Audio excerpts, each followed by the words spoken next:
The Omnideoist Theory is the theory that there exists an infinite area existing all around us that is beyond the realms of human comprehension. The area is known simply as the realm. The main areas of the realm are inaccessible to average humans, and only when one is dead or already existing in them may they be seen. The reason for this is that the realm lies in the fourth dimension. Therefore, the main areas exist in directions incomprehensible to the average human mind. For this reason, the beings that populate it, known as the entities, exist only in the realm. These entities aren't human, nor do they share any manners, characteristics, or personalities as Earth's inhabitants. In fact, they are practically a different being altogether.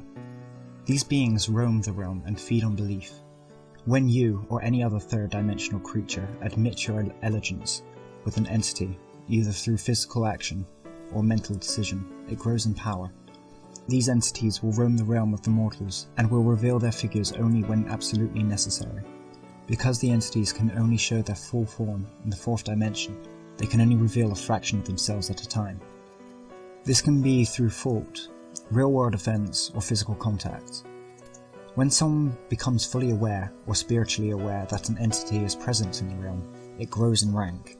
When belief in the entity drops, so too does the rank of the entity. When an entity plummets to the lowest rank possible, its actions as a high-ranking entity are halted, and it is given the option to restart his career and be forced to roam the realm as a petty entity, or return to the soul to what is known as an area. An area is a section of the realm, which is owned or rented out by a high-ranking entity. This can be a haven or a hell, as referred to by the humans, or a state of being, as is believed by other creatures of the third dimension.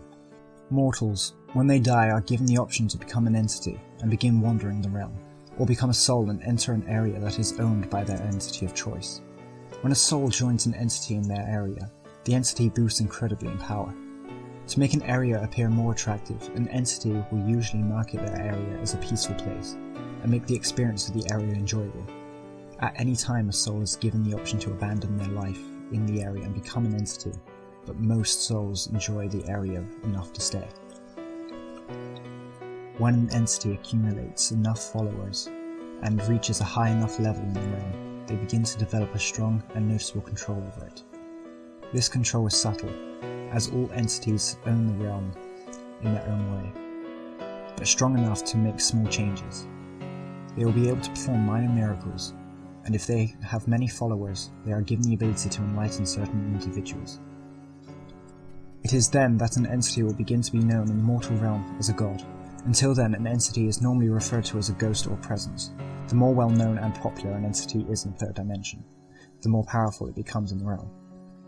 When it has reached a high enough level, an entity is given the choice to either stay itself or be enabled to develop more control of the realm as a whole, or specifically develop more control over the third dimension, almost to the point that they are able to inflict physical harm on certain individuals.